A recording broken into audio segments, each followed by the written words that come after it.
मेरा दिल कई बार टूट चुका था। हिम्मत नहीं बची थी कि कभी अब किसी से इश्क कर सकेंगे, मोहब्बत निभा सकेंगे। मगर एक रोज वो शख्स मेरे सामने आ गया। खुद को मजबूर पाया मैंने, ना मेरे कदम रुके उसकी तरफ बढ़ते हुए। खुद को मजबूर किया, अब तो नहीं रह सकते इस शख्स से दूर। जो कस्में वादे कर चुके थे खुद से कि तौबा तौबा कर ली है मोहब्बत से, उस शख्स को देख के सब भूल गया मैं। वो सब वादे, सब कस्में कहीं के कहीं चले गए और मैं खिंचा चला आया। तो इस बात को क्या खूब फरमाया है जॉन साहब ने कि मेरी अक्लो होश की सब हालतें तुमने सांचे में जुनून के डाल दी। मेरी अक्लो होश की सब हालतें तुमने सांचे में जुनून के डाल दी। कर लिया था मैंने अहद तर्क इश्क, कर लिया था मैंने अहद तर्क इश्क, तुमने फिर बाहें गले में डाल दी।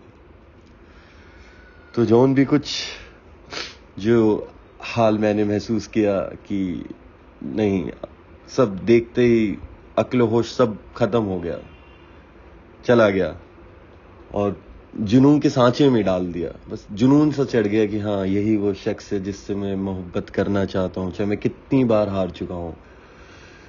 कर लिया था मैंने अहद तर्क इश्क, कि तौबा तौबा कर चुका था मैं इश्क से, मोहब्बत से, मगर उस जालिम ने बाहें फिर गले में डाल दी। तो दोस्तों, अक्सर हम दिल लगाते हैं, होता ही है। मोहब्बत बहुत ही नायाब चीज़ है, जिसको मिल जाए यहीं स्वर्ग हो जाता है। तो हम भी कोशिश में लगे रहते हैं कि मोहब्बत हो, प्यार, इश्क हमारे जीवन में रहे, उससे महरूम ना रहें हम।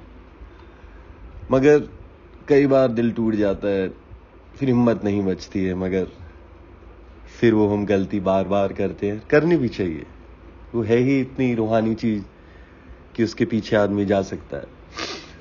तो आज की जो कोशिश है, हम सब मिलके यही कोशिश करेंगे कि समझते हैं थोड़ा कि क्या है ये मोहब्बत, इश्क, क्या जुनून है, क्या फितूर है ये जो अक्सर हम खुद में महसूस करते हैं, अपने आसपास महसूस करते हैं।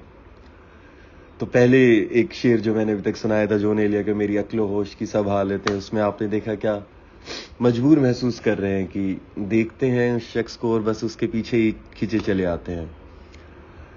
तो आज के फलसफे में हम एक दो और शेर व शायरी हैं जो उनकी, जो मोहब्बत के ऊपर उन्होंने लिखी हैं। अब वो उन्होंने मल्टीपल एंगल से इश्क और प्यार को समझने की कोशिश की है कि जो तकरार होती हैं, जो मिलने की जिद होती है, जो दूरी का गम होता है, क्या क्या नहीं महसूस करते हैं जब मोहब्बत में होते हैं हम। तो उसके ही इर्द गिर्द दो चार शेर हैं जो मैं आपके सामने पेश करूंगा, तो आप बताइएगा। जैसे कि एक अगला शेर है जो मेरे दिल के बेहद करीब है, बेहद। अक्सर जब हम इश्क में होते हैं तो थोड़ा शर्मा रहे होते हैं, थोड़ी दहशत भी होती कि यार इस शख्स के सामने अगर मैं अपने इजहार दिल कर दूं तो कहीं बुरा ना मान जाए, क्योंकि आप मोहब्बत में, आप सामने वाले को अपने से ऊपर रखते हैं कि नहीं उसको दुख ना हो जाए, कहीं उसको बुरा ना लग जाए। तो डर सा होता है, झिझक भी होती है बात करने में। अक्सर हमने देखा है कि जिनसे मोहब्बत करते हैं उनके सामने हमारी जुबान भी नहीं खुल पाती है और बड़ी परेशानी में रहते हैं कि क्या करें, बताएं अपना हाले दिल या नहीं बताएं, ये सबब बना ही रहता है। तो इसी मसले को जॉन ने क्या खूब फरमाया है, तो सुनिएगा आप ध्यान से। ये शेर है, शर्म, दहशत, झिझक, परेशानी। शर्म, दहशत, झिझक, परेशानी, नाज से काम क्यों नहीं लेती, नाज से काम क्यों नहीं लेती, आप, वो, जी, मगर, ये सब क्या है, तू मेरा नाम क्यों नहीं लेती, तू मेरा नाम क्यों नहीं लेती। तो देखा जाए तो इस शेर के या इन लाइनों के दो मतलब हैं जो सबसे पहले मेरे सामने निकल के आते हैं कि अक्सर इश्क में, मोहब्बत में, प्यार में बड़ी इमोशन ये बने ही रहते हैं। शर्म रहती है, दहशत रहती है कि कहीं दूर ना हो जाएं, झिझक तो हर लम्हा हर वक्त साथ रहती है, और परेशानी, ये सब परेशानी हो जाती है इन सभी मसलों की। तो जो कह रहे हैं कि नाच से काम लो, थोड़ा समझो, नाच से काम लो। आप, वो, जी, मगर, ये मेरे नाम लेने में भी जो है ना, नाम लेते हुए भी ऐसा लगता है कि मैं नाम भी उस शख्स का ऐसे लूंगा कि कहीं उसको पता न चल जाए कि मोहब्बत कितनी गहरी हो चुकी है। तो जो कह रहे हैं कि नाम क्यों नहीं लेती तुम मेरा, ये क्यों बच रही हो मेरा नाम लेने से। तो मैं अपने एक मेरे मित्र हैं तो उनसे ये डिस्कस कर रहा था कि क्या यही जॉन कहना चाह रहे हैं। तो उन्होंने मेरे को एक बेहतरीन पर्सपेक्टिव दिया इस बारे में कि जॉन काफी लिबरल आदमी थे अपने जमाने में, तो उनका ये भी कहना हो सकता है कि जॉन जिस वक्त पे लिखा है 1947-50, पुराना पेट्रियार्कल सोसाइटी थी, औरत अपने पति का नाम नहीं ले सकती थी, मगर जॉन कहते नहीं, हम सब बराबर हैं, आप मेरा नाम भी ले सकती हैं, आप मेरा नाम ही लीजिए। तो कुछ ऐसा भी फलसफा हो सकता है। हम तो कोशिश करेंगे कि जितना भी हमें समझ बन सके आपके सामने जाहिर करें। बाकी जॉन ने क्या सोच के लिखा जो नहीं बता सकते थे, मगर अब वो हमारे बीच है नहीं। अब अगला जो शेर मैं आपके सामने पेश करूंगा बहुत ही बेहतरीन, दिल के मेरे बहुत ही करीब है। तो कुछ इस प्रकार है। मैंने हर बार तुझसे मिलते वक्त तुझसे मिलने की आरजू की है। मैंने हर बार तुझसे मिलते वक्त तुझसे मिलने की आरजू की है। तेरे जाने के बाद भी मैंने तेरी खुशबू से गुफ्तगू की है। वाह। तो जॉन बोल रहे हैं कि जब भी तुम मिलती थी मुझे, बस यही आरजू या तमन्ना थी कि बस तुम मिलती रहो, ये मिलना कभी बंद ना हो। जब भी मिल रही हो तो अगली बार कब मिलोगी, ये तमन्नाएं दिल में फूटती रहती थी।